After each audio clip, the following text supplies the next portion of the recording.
Kasi nagkakatapos lang natin naglaba ngayon. Magluluto na tayo ng isda. Agpiprito tayo ng isda para may ulam tayo. Sobrang busy ngayon ang person, mga kasinag.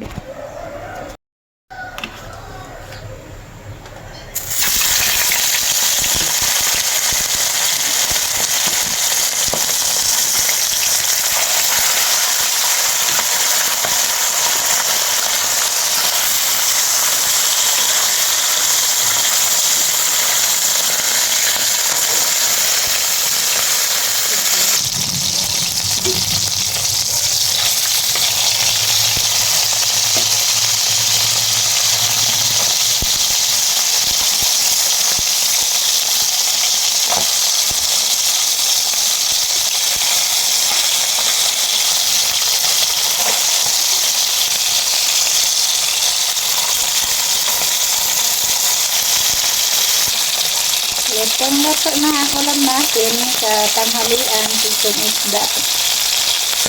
Kahit ganyan ang luto, masarap yan.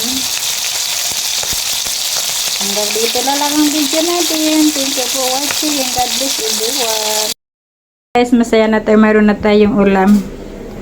Itong luto na ang ulam natin, ready to eat na. Ang hirap ng buhay ngayon, always dito brown blackout. Mahirap din mag-reserve sa ref natin.